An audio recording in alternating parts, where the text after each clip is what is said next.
ശ്രീ യുവരാജ് ഗോകുൽ, ഇവിടെ അഗ്നിശുദ്ധി വരുത്തേണ്ടത് ആരുടെ ഉത്തരവാദിത്തമാണ്? ആരോപണ വിധേയരോ അതോ ആരോപണം ഉന്നയിക്കുന്നവരോ? തീർച്ചയായിട്ടും ആരോപണ വിധേയരുടെ ഉത്തരവാദിത്വമാണ് അഗ്നിശുദ്ധി വരുത്തുക എന്നുള്ള കാര്യം. എന്താണെന്ന് വെച്ച് കഴിഞ്ഞാൽ ഇവിടെ ആരോപണം ഉന്നയിച്ചിരിക്കുന്നത് സ്ത്രീകളാണ്. സ്ത്രീകൾ ഇനിയിപ്പോൾ അവരുടെ ഹിസ്റ്ററി നമ്മൾ എടുക്കുമ്പോൾ തന്നെ എന്തൊക്കെ മോശമെന്ന് പറഞ്ഞിരുന്നാലും ശരി തന്നെയാണ്. അവരൊരു വിഷയം ഉന്നയിച്ചു കഴിഞ്ഞാൽ ആ വിഷയത്തിൽ ആരോപണ വിധേയരായിട്ടുള്ളവർക്ക് അതിൽ നിന്ന് അവരുടെ നിരപരാധിത്വം തെളിയിക്കേണ്ടതായിട്ടുള്ള ഉത്തരവാദിത്വമുണ്ട്. അതുകൊണ്ട് തന്നെ തീർച്ചയായിട്ടും ആരോപണം ഉന്നയിക്കുന്നവരും അത്തരത്തിലുള്ള ഉത്തരവാദിത്വങ്ങൾ ഏറ്റെടുത്തുകൊണ്ട് വേണം അത് ചെയ്യാൻ വേണ്ടിയിട്ട്. ഒന്ന്. രണ്ടാമത്തെ ഒരു വിഷയം എന്ന് പറഞ്ഞു കഴിഞ്ഞാൽ നമ്മൾ എന്താണ് ചർച്ച ചെയ്യുന്നത് എന്നുള്ളതിനെ കുറിച്ചിട്ട് നമുക്കൊരു കൃത്യമായൊരു ധാരണയോടുകൂടി ചർച്ച മുമ്പോട്ട് പോകുന്നതായിരിക്കും നല്ലത്. നമ്മൾ ഈ എലിയെ പേടിച്ച് ഇല്ലം ചുടുക എന്നൊക്കെ പറയുന്നത് പോലെ തന്നെ ഇവിടെ ഒരു പ്രശ്നമുണ്ട്. ആ പ്രശ്നത്തിനെയാണ് പരിഹരിക്കേണ്ടത്. അതിന് പകരം ഇപ്പോൾ ഇൻഡസ്ട്രിയെ ഒരു വ്യവസായമാണ്.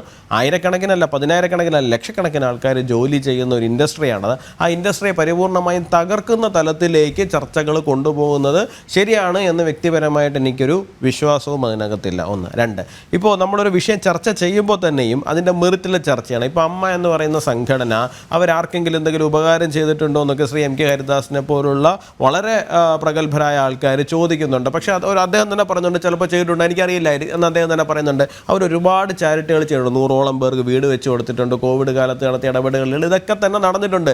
പക്ഷേ ഈ അമ്മ എന്ന് പറയുന്ന സംഘടന, ഞാൻ മുകേഷിലേക്കാണ് വരുന്നത്. ഈ അമ്മ എന്ന് പറയുന്ന സംഘടന ഞാൻ നേരത്തെ പറഞ്ഞതുപോലെ തന്നെ ഒരു നടനെ സംബന്ധിച്ചിടത്തോളം അതിനകത്ത് മെമ്പർഷിപ്പ് കിട്ടുക എന്ന് പറയുന്നത് അവരുടെ ഒരു സ്റ്റാറ്റസ് ആയിട്ട് പലരും കാണുന്നുണ്ട്. അപ്പോൾ അതിനകത്ത് മെമ്പർഷിപ്പ് കിട്ടാൻ വേണ്ടിയിട്ട് അത്രയധികം അവർ പരിശ്രമിക്കുന്നുണ്ട്.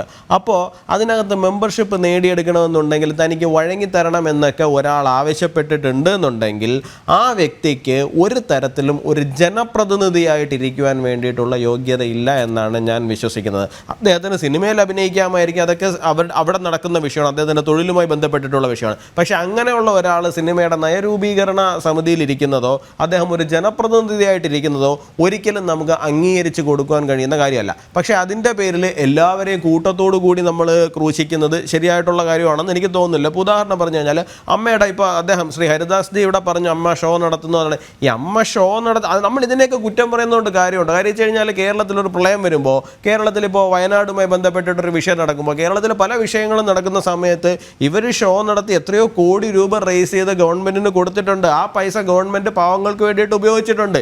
ഈ ഷോകളുടെ എല്ലാത്തിൻ്റെയും മുമ്പിൽ നിന്നിരിക്കുന്നത്, ഞാൻ ഈ പല ഷോകളും കാണുമ്പോൾ ഒരു 50% ആ ഷോ കൊണ്ടുപോകുന്നത് മോഹൻലാലും മമ്മൂട്ടിയും, പ്രത്യേകിച്ച് പർട്ടിക്കുലർലി മോഹൻലാൽ, അദ്ദേഹത്തിൻ്റെ പാട്ട്, അദ്ദേഹത്തിൻ്റെ ഡാൻസ്, ഇങ്ങനെയാണ് അവർ കൊണ്ടുപോയിക്കൊണ്ടിരിക്കുന്നത്.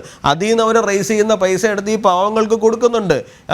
അപ്പോൾ അവിടെ മാത്രമല്ല സംഭവിച്ചിരിക്കുന്നത്, 100ഓളം വീട് അവർ വെച്ച് കൊടുത്തിട്ടുണ്ട്. ഇതെല്ലാം നമുക്കിതിനെ മൊത്തത്തിൽ നമുക്ക് അടച്ചാക്ഷേപിക്കുന്നത് കൊണ്ട് മാത്രം കാര്യമില്ല. പക്ഷേ ഞാൻ നേരത്തെ പറഞ്ഞതുപോലെ തന്നെ ഇപ്പോൾ ശ്രീ ബൽദേവ് സച്ചിദാനന്ദൻ ഈ പറയുന്ന സ്ത്രീകളുടെ വിഷയത്തിലേക്ക് ചുരുക്കിയിട്ട് കാര്യമില്ല എന്ന് പറയുമ്പോൾ എനിക്ക് തിരിച്ചു പറയാനുള്ളത് അതാണ് ഇവിടുത്തെ വിഷയം. സ്ത്രീകൾക്ക് നേരെ നടന്നിരിക്കുന്ന അതിക്രമങ്ങൾ തന്നെയാണ് ഇവിടുത്തെ വിഷയം.